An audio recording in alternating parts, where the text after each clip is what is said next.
Hey everyone, and welcome to this kind of reading and writing update. I apologize for being MIA on this channel for like 2 weeks now or so. It has just been... I just kind of got into like this mood, like I kind of realized that sitting down and every single night keeping track of my writing and stuff like that just wasn't keeping me in a good headspace for my writing, if that makes any sense. It kept me worrying and stressing that if I'm not writing, I wasn't being good with my writing and stuff like that, and I just felt like I'm gonna go back to my once a week style where I tell you, what my writing has been like, what my reading has been like, all that kind of stuff, and just do it once a week and not do kind of vlogs. If I want to do a vlog, I'll do like a fun kind of vlog here and there, like when I go to the library, stuff like that. So my writing has been good for this past week. I'm down to the last Act 3 of my novel, Teen Slasher Revenge Party, which I will actually show you the covers for the next 2 books. I have them here on my Kindle. So the books, the Teen Slasher series, if you do not know, is an anthology horror series where each book is a different story. Starting with book 2 is going to be generalized to the same town, because I wanted to kind of have like that strange happenings town, like how Stephen King has Castle Rock and Derry type of thing. That's kind of, I want this town to be like my town type of thing. So the next book is called Teen Slasher Revenge Party, and it is kind of a homage to the revenge style movies in the horror genre. Usually teen slasher is slasher genres and slasher books or slasher movies, like what my first book was like, Camp Bloody Murder. So I want to kind of change it up. The influences for this book is Mean Girls, Heathers, and Netflix's Insatiable, kind of all 3 of those mixed together. And the cover here is this right here. See if I can get right there. There is the cover of it. I have some fears with this book. I will admit I have to probably edit some stuff because the setting of this book is in the town, like I mentioned, which I'm not going to name it right now because I'm going to leave it as the name, which is actually renamed as a famous town, just, with South Carolina behind it. But the main setting of the school is a Catholic school, or a Christian school, or I think it's Christian school. And that kind of worries me a bit because I know that can be a touchy subject and a touchy place. And there's a death at the end, which I will not say, but I'm gonna write it how I want it, and I might just have to edit it down or switch it later on because I don't want to offend anybody or anything like that. So yeah, but it does, for the cover here for the person, the kind of like crown of thorns thing kind of seems very very on point for the novel. So for this next cover, I will also tell you that if you're afraid of clowns or you don't like clowns, look away until I tell you not to. So my 3rd book in the Teen Slasher series is going to be called All Hallows Eve, and look away right now if you don't like clowns. And that is the cover. You can look again now. All Hallows Eve is technically a sequel / expansion of my short story from my... You see, I pulled up while I'm talking. It's an expansion of my short story from my first short story collection called Holidays. It is the Halloween story, and this book is going to be set a year after that. I had to download it, so it might take a little bit with my internet, but it is set a year after that, and it's going to be following Tamara, who is the main character. And she's going to be, trying to go through the whole process of her struggling with, being the lone survivor, or one of the survivors of the clown cult attack that was happening. So that is the cover of Holidays there. But I wanted to expand upon it because I'm trying to delete this because I don't want it on there. I wanted to expand upon it about 6 months after Holidays was published, and I got to the idea, like, at first it was like, this story's finished, and then 6 months later, like, well, what would happen a year later?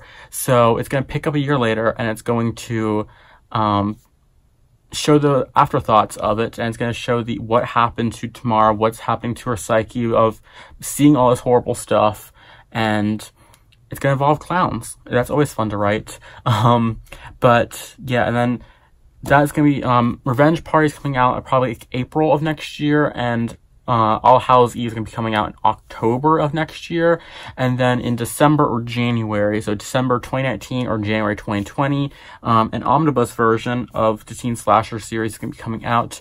It's going to be called the Teen Slasher Ultimate Collection #1, and it's going to be an omnibus version of the first 3 books, kind of bound together in like one big, huge book. It will be a paperback, not a hardcover, and it's going to have bonus features. So for Camp Bloody Murder is going to have an alternate ending, because the ending of Camp Bloody Murder was also different. And it's going to have the alternate ending in the behind the pages. For Revenge Party, I think it's just going to have the behind the pages, because so far this book is coming out how I want it. If I do decide to edit stuff down to hopefully not like PO anyone, you know, I might add those alternative scenes in there into that as like the bonus features. If not, what I'll do is just add like, behind the pages what my thought process was writing that book. And then with All Hallows Eve, what I'll do is I will include the original short story into that book. That way you kind of can read, like it'll stand as like a prequel.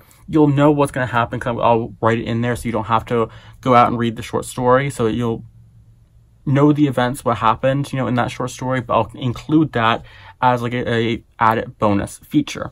So that's for my writing. I am at 16,000 words for Revenge Party. I have about 10,000 to 14,000 more words.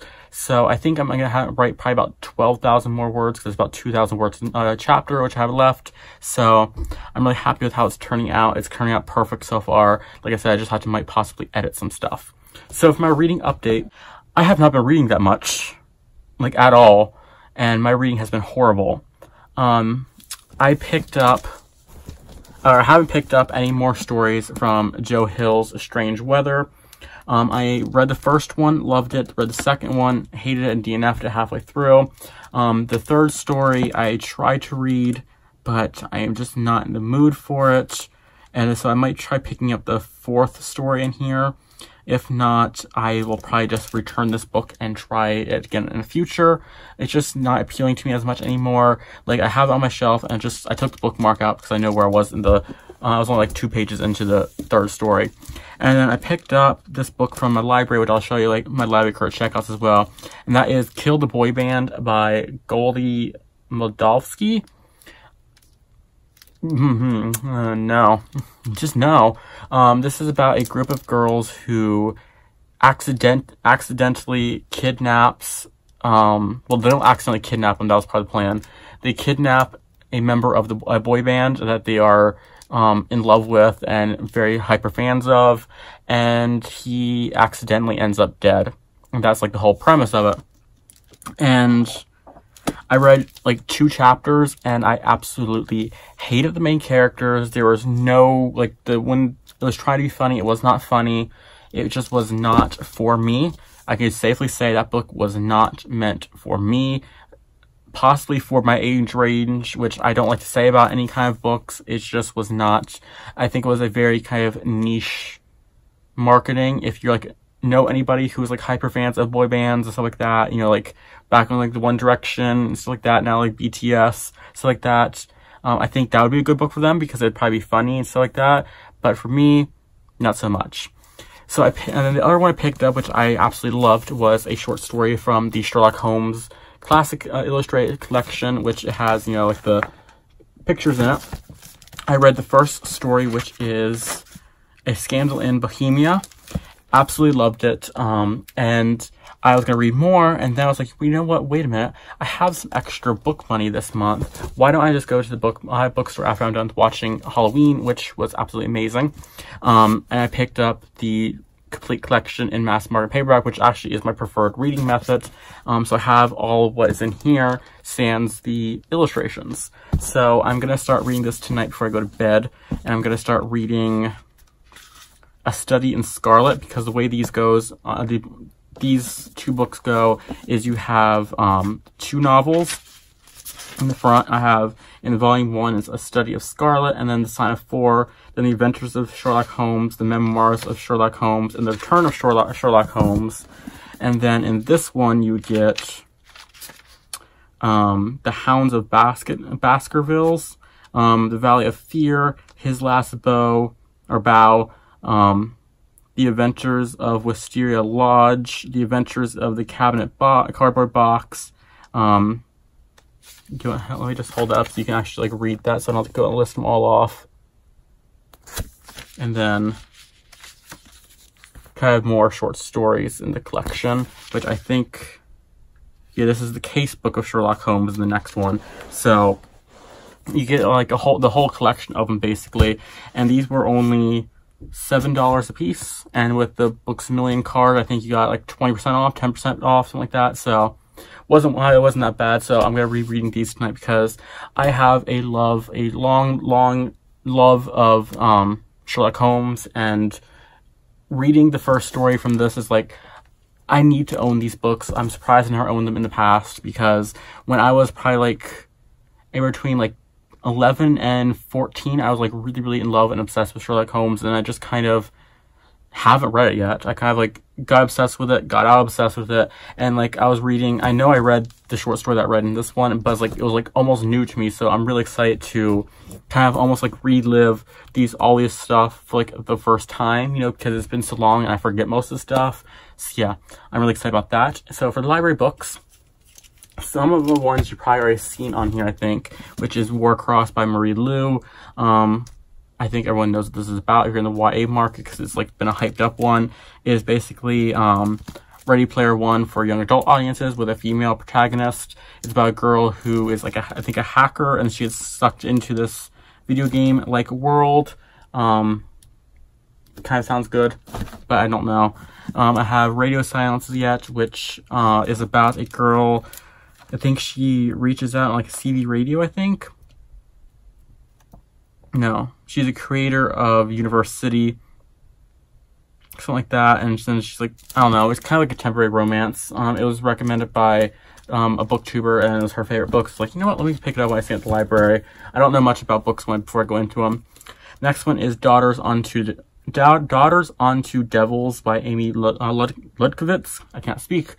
This is a really dark sounding horror one, almost like a prairie cabin house. She writes very dark horror. I think I own one of her books, which is called The Woman in the Walls. I haven't read it yet, but if I like this one, I'll jump right into this one. This one is kind of like a psychological thriller, horror, suspense novel for young adults. And it is about a girl who her mom went crazy, or that everyone thought they went crazy. Everyone thought she went crazy, but there's actually like ghosts and voices in the walls, and she starts hearing them. It sounds really creepy, and this one sounds even creepier, if that makes any sense. So I hope to get to it. It's a huge. It's like the printing is like ridiculously huge for the size of this book. So it's probably like maybe a 2-day read if I can set my mind to it. But my reading has not been the best, like I said. So I'm going to try to like stick to Sherlock Holmes for the time being as I read. So I have also UFOs Over South Carolina, which is the state I live in. So I figured let me pick this up, kind of just read and jump through. I don't think I'll read them all. I think I'll just read like areas that I have been to or that I live, and just kind of like use it as like a reference book, so like that, and then like little stuff in between. Kind of skim it and stuff like that. But I'll probably save that for next month, which is Nonfiction November. This book here, I've been hearing a lot of good stuff about. It is a newer one, and that is Black Wings Beating by Alex London. I don't know much about it. I think it is a fantasy novel. That's all I pretty much know about it. So I didn't really read much of it. It is blurbed by Adam Silvera, which I don't really like his books, because he writes very emotional, but he is a good writer, so I do trust his opinion. And then I also picked up As Old as Time, A Twisted Tale by Liz Braswell. This is a part of the Twisted Tale series, kind of like a retelling series of different fairy tales, and this one is, of course, Beauty and the Beast. So I am really excited. It has the tagline, "What if Belle's mother cursed the beast?" So it's going to sound like a really interesting twist to the series. So that is it for my library current check. I want to show a quick book haul. I'm not going to show you all the books because I went to my library Thursday and I picked up a DVD that I had on hold, and I seen that they had a bag of $2 romance books, and I'm not going to show them all because there's 63 books in there in total, but I wanted to pick out the ones that like really stuck out to me, because they were filled with a lot of older Harlequin romances, and the ones that really stuck out to me were these ones here. These aren't actually Harlequin romances, these are Brantam romances, but this one here is from 1928, I think. Yeah, originally published in 1929, and that is Sweetwater by Emile Loring. And this one is by the same author as Give Me One Summer, and it is originally printed in 1936. And these are in really good shape. I just have to put some tape on the spines here, and they're in really perfect good shape, really. So I was really excited. And the Harlequin romances, I used to always joke that they're my guilty pleasure books, but I don't feel guilty about reading them. But the old, like, classic Harlequins and old classic romances, those ones are my guilty pleasure because I feel like they're like such, like, it's almost like slipping back in time, you know, because the look on, or the view on romance and the view on dating and stuff like that was very different back in, you know, the 20s and 30s, or, you know, the 70s, 80s, even when some of these ones here are published. And I really want to collect more of the older Harlequin romances or older romance books because they are really interested to read. I'm just trying to look at when this one was published here. 88, so 88, 89 for those ones. But the other ones here are these Heart Song Presents ones. These ones, I did not know what they were when I seen them in the bag, and it turns out they are Christian romance ones, but they all sound like absolutely fantastic. These ones here are historicals, so they're Christian romance historicals, and these ones are contemporary. So I have Among the Magnolias by Diane T. Ashley and Aaron McCarver. Sandra Robbins' Dinner at St. James. Sharon Tyler Ventier, White Pearls, and Rose Ross Zenker, Lily on the Field. So I seen these ones in there. I was like, well, these are really interesting. I've never read them before, never heard about them before. So I'm really excited about these ones. These ones are pretty quick reads. You know, they're only like 150 pages each, so that's like maybe 1-2 sittings or 1-2 days, so I'm really in the mood for it. And I have two older Christmas ones. This is like the original Harlequin romance, I believe, section, like the way they looked, and I was really excited about that. This one was 1989, and then this one is a Harlequin American romance, and this was from 88. So whenever I see these, I collect these because I like the newer ones, you know, you can find them anywhere, but these ones here are always harder to find, especially the older ones and the other ones here. These ones you probably get newer because these ones I think are newer. Let's see, when were these published? 2011, and there's the author there. I love when they put the pictures in there so you can actually see who wrote the books. This one was published in 2011, so these are probably all 2011. So like these ones here are easier to come by than say these ones here. So I really look for the older Harlequins when I go to the library because my library has a lot of them, and if they have a bag of these again, I'm going to pick more up. I actually think when I go to the library this weekend, I might just ask them, like, hey, do you have any more bags of romance books? If not, maybe can you put one together for like $2, you know? Or like, if they put it together, like, hey, you know, I paid $2 last week. If you can put one together for me, I'll pay $3, $4, you know, for it if you can put it together, or give me a bag and I'll go in there and, you know, shove it full, you know, like they did. So I just really love having these on hands because they are really good books. So I'm rambling now, so I'm going to end this. I hope everyone's having a wonderful day. And sorry, like I said, about not posting for a week or two. I'm going to get back onto track and try to post like Sunday, Monday. I'm going to try to sit down and film probably Saturday night and then upload, Monday. That's what I'm going to do for this video. So, But yeah, I'm going to try to at least post once a week again on my channel. And I'll just give you my updates on my writing or reading right then and there in that video. So that's it for today's video. I hope you all had an amazing day. And I'm going to be filming a video soon on all of my books if you ever wondered what they're about. I'll be filming that probably tomorrow night. So that's it for today's video. Until next time, I hope you all have an amazing day, night, wherever in the world. And I'll see you guys in my next video. Why am I blinking so much?